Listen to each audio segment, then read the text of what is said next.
Hadirin rahimakumullah, pada kesempatan yang berbahagia ini saya ingin menyampaikan hal yang penting. Sebetulnya tidak ada yang tidak penting, semua penting. Tapi ini berkenaan dengan manqobah tadi, berkenaan dengan manqobah 15. Manqobah itu mengandung muatan karomah. Ketika berbicara karomah, maka hanya sedikit saja dari sisi akal fikir kita yang bisa masuk ke wilayah itu. Jadi jangan dominan akal fikir kita memahami manqobah, karena itu karomah. Boleh kita masuk pemahaman akal fikir kita memaknai manqobah, tetapi itu jangan dijadikan tolak ukur yang utama. Karena karomah itu bisa apa yang kita pahami jadi berbeda. Jadi jangan dipersempit karomah itu dengan apa yang dipahami, apa yang terbaca, apa yang terdengar, seperti itu. Saya tidak akan masuk terlalu dalam di dalam manqobah, tapi ada pesan di situ bahwa pentingnya keyakinan kita terhadap guru. Itu inti pesannya. Guru siapapun di dalam mengajarkan ilmu apapun itu guru kita, dan kita harus yakin terhadap guru kita. Nah, itu pesannya seperti itu. Kita belajar ngaji Quran, punya guru. Guru kita diajari gurunya, terus saja. Nah, itulah guru-guru kita. Dan guru tidak ada istilah mantan guru. Sampai kalau di kampung itu seorang guru kemudian berhenti, pensiun, tetap saja dipanggil Pak Guru. Abadi guru itu. Padahal sudah pensiun dari gurunya, tetap menempel landihan guru, Pak Guru, Pak Guru. Begitu mulia seorang guru, karena melalui guru-guru kita lah kita diajari ilmu. Sekalipun ilmu yang kita dapat belum mampu kita amalkan. Nah, dan inilah ketika kita menghormati guru, ketika kita yakin terhadap guru, maka itu akan mempermudah proses pencapaian. Dalam hal ini kita akan kembali ke hadrat Allah. Proses pencapaian yang dimaksud berkenaan dengan dunia, maka kita akan diberi bekal agar dunia ini menjadi berkah. Dengan ilmu, maka apa yang kita lakukan tidak tersesat. Dengan ilmu, maka apa yang kita lakukan menjadi benar, tidak salah, tidak keliru. Agar ilmu menjadi berkah, apa yang kita dapat dari guru, maka yakinkan diri ini, yakinkan terhadap guru. Nah, itulah pesan dari manqobah tadi. Sehingga dengan keyakinan yang penuh, seorang ibu tadi dengan penuh keyakinan itu bukan menduakan Allah di situ, ibu itu, tapi karena yakinnya terhadap gurunya, yaitu Tuan Syekh. Maka Tuan Syekh lah yang menyampaikan pesan ibu kepada Allah. Sekalipun di dalam kisahnya tadi sepertinya seperti tidak mujarob, bukan gitunya, tekdung gitu. Padahal Syekh Abdul Qadir itu sultan aulia. Nah, di situ juga ada pesan bahwa ada proses yang harus dilalui. Jadi ada hal yang memang instan, tapi ada juga yang melalui proses. Dan proses tadi yang disampaikan pesannya itu juga di dalam rangka menguji muridnya tentang keyakinan terhadap gurunya. Jadi banyak hal sebetulnya di situ. Yakin terhadap guru, tapi juga diuji dengan proses. Apakah keyakinan tadi lalu melemah atau tetap yakin? Ternyata si ibu tadi tetap yakin, tidak putus asa. Nah, disitulah. Jadi di situ yang harus kita camkan adalah kita ini ada di dalam wilayah proses. Jadi jangan berbicara hasilnya. Si ibu tadi hasilnya pengen anaknya kembali dihidupkan, itu hasil. Tapi ternyata dibuat proses itu, bahwa artinya bahwa jangan berbicara hasil, hasilnya terserah Allah. Jadi ada proses yang harus dilalui di situ. Jadi ada hal yang nantinya secara instan, tapi juga ada hal yang harus melalui proses. Tetapi itu semua tidak melemahkan keyakinan kita terhadap guru kita. Nah gitu ya. Nah jadi kita setelah banyak menerima ilmu dari guru-guru kita, nah maka yakinkan tentang apa yang kita dapat dari guru itu. Keyakinan terhadap guru itu akan membawa keberkahan kita.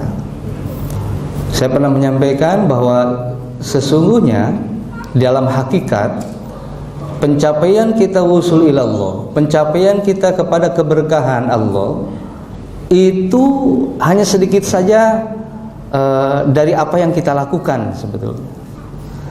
Yang lebih dominan itu adalah guru kita. Guru kita juga oleh gurunya terus saja tersambungkan, maka silsilah itu jangan terputus sampai ke Rasulullah Muhammad SAW. Ketika terputus saja maka menjadi tersesat jadinya. Maka itu pun menjadi salah satu kriteria tentang thariqah mu'tabarah. Tidak boleh ada keterputusan di dalam sanad. Dalam hadis saja ketika terputus rawinya, periwayatnya, maka menjadi maudhu, jadi terputus ininya, tidak tersambungkan kepada Rasul. Jadi kalau di dalam ada tayangan stasiun televisi itu menayangkan dulu kata berkait apa itu. Ya kan, dari pertama sempurna, yang kedua, yang pertama nangkapnya masih sempurna, sudah mulai kedua sudah ada yang terpotong, ada kata yang hilang, sampai ke ujungnya malah jadi salah, kacau itu.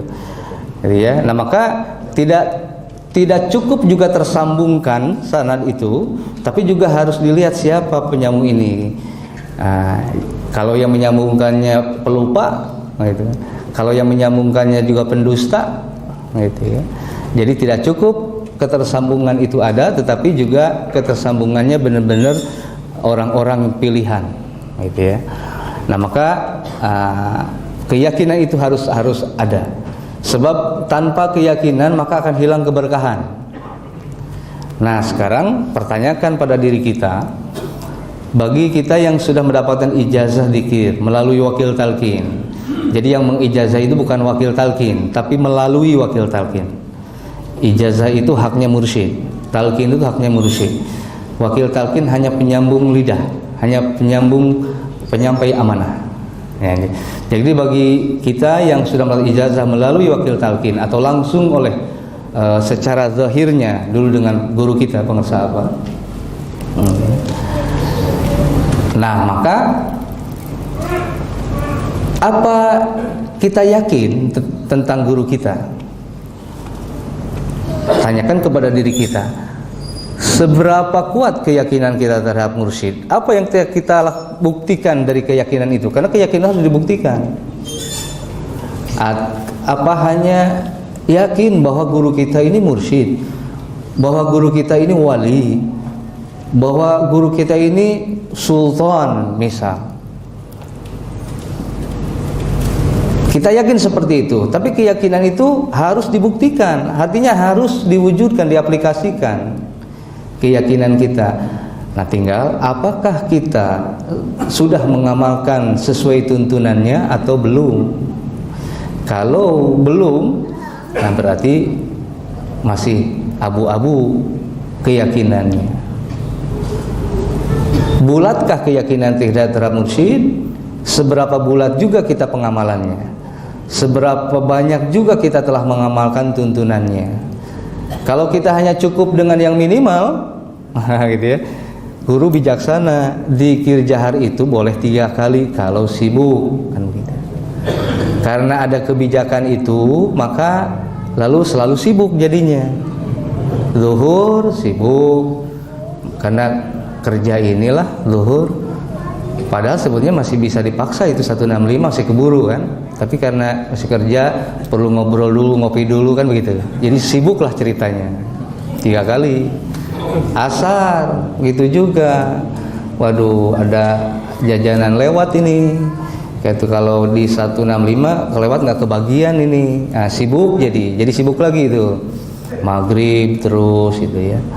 Nah, kalau kita masih karena ada kebijakan lalu kita manfaatkan tapi karena nafsu, nah berarti keyakinan kita sebetulnya di situ belum bulat terhadap mursyid. Lalu khataman. Guru juga bijak karena guru tidak ingin memberatkan muridnya. Khataman seminggu sekali, seminggu 2 kali gitu.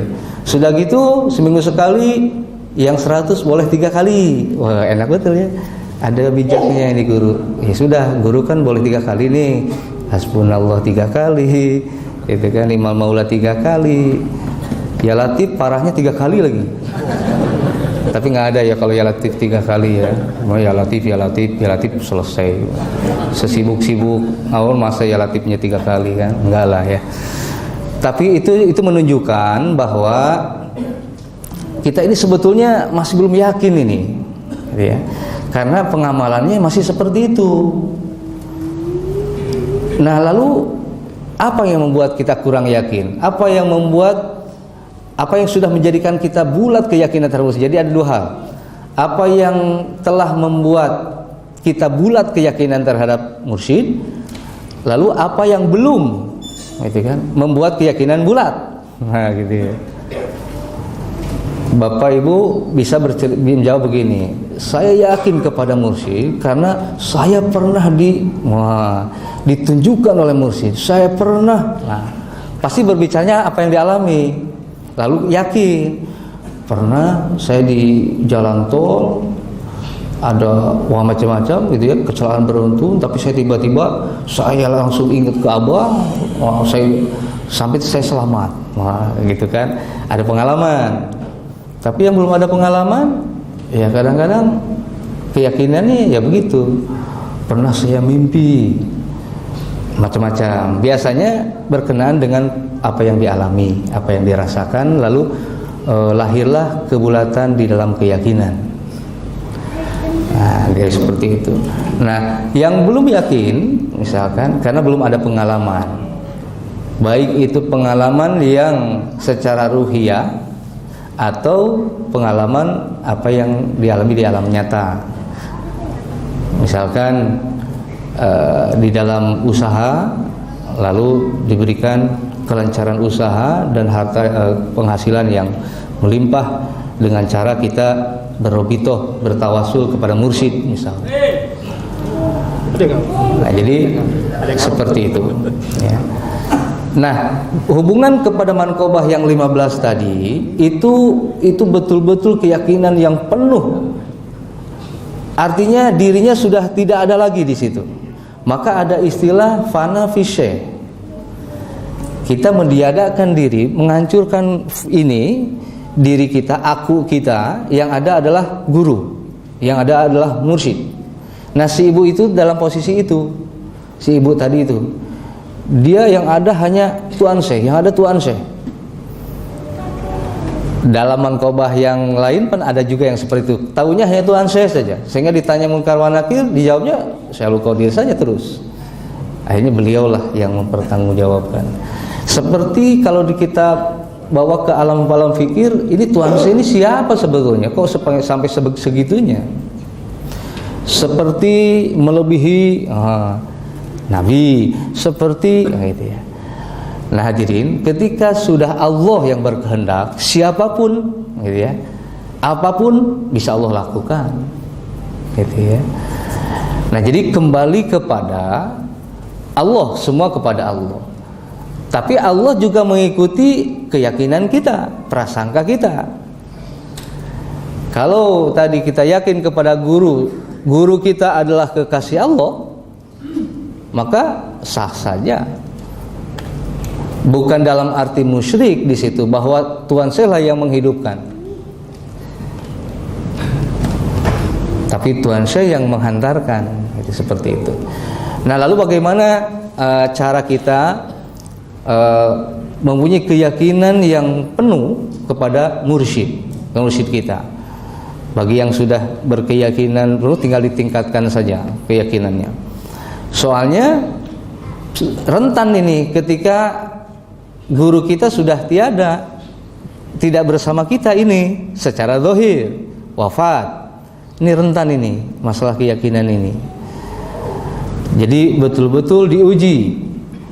Dulu saja beliau masih ada bersama kita secara zahir, kita masih ya seperti kadang-kadang, bukan kadang-kadang, seringnya memang seperti kita hanya mengambil keuntungan saja sesaat kepada mursyid. Misalkan begini, saya ada hajat ini, lalu saya datang menghadap ke pengarsa Abah, lalu Abah doakan, lalu sukseslah, berhasillah, tercapailah. Lalu sudah tercapai, enggak kembali lagi ke menghadap lagi. Nanti tidak ada lagi hajat atau ada ujian, datang lagi mintakan doa. Jadi karena ada keperluan saja. Jadi kalau seperti itu sebetulnya perlu diragukan. Kalau hanya seperti itu. Nah, tetapi kalau sudah bahwa mau ada hajat atau tidak, lalu ada ujian, cobaan atau tidak, kita tetap menghadap beliau, silaturahim, ziarah, mohon doa. Ininya sama gitu perilakunya. Tidak hanya pada saat tertentu saja. Nah, begitupun kita kepada Allah, apalagi kepada Allah.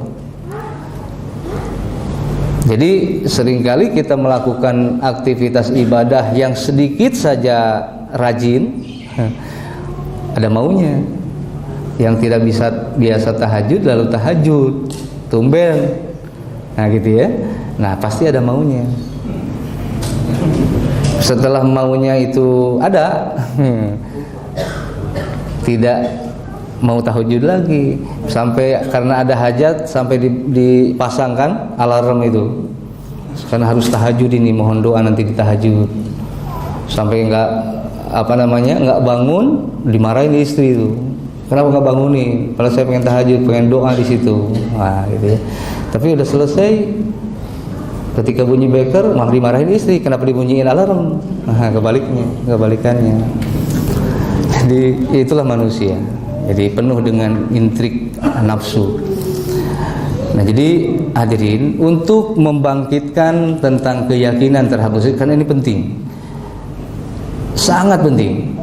Karena yakinlah, saya meyakini bahwa sampainya kita ke hadrat Allah itu bukan oleh apa yang kita lakukan, bukan apa yang kita amalkan, tapi karena itu keberkahan guru, karena itu adalah bimbingan guru, karena itu adalah karomahnya Tuhan saya, karena itu adalah syafaat Rasul, karena itu Rahman Rahim Allah. Semua seperti itu. Ketika Allah berkehendak dengan Rahman Rahim, orang yang kita hinakan bisa mulia, orang yang kita anggap sesat bisa jadi mulia, kalau Allah sudah berkehendak. Jadi semua kembali kepada itu semua. Jadi bukan apa yang kita lakukan, maka kita hanya ikut saja apa yang sudah guru ajarkan, sudah sangat mudah. Jadi apa yang sudah diberikan kemudahan lalu kita persulit. Nah, ini dia nih. Jangan sesuatu yang sudah diajarkan mudah lalu kita buat persulit. Jadi amalkan apa yang sudah guru kita tuntunkan dengan penuh mujahadah, kesungguhan, sungguh-sungguh, sebagaimana tanbih mengajarkan kita. Amalkan kalau nyanya, itu artinya amalkan dengan sesungguhnya. Berbicara dengan amal sesungguhnya, maka taikkan derajat ininya. Kalau selama ini kita lakukan zikir 165, khotaman seminggu sekali, seminggu 2 kali, manakib sebulan sekali, itu kewajiban sebagai pengamal TKN Pondok Pesantren Suryalaya, maka naikkan sekarang. Jadi jangan ada di kewajiban, tapi masukkan kepada kebutuhan. Sebab wajib dengan butuh itu beda. Bapak ibu yang mules pengen buang air, itu dengan cara apapun pasti nyari toilet itu. Pasti.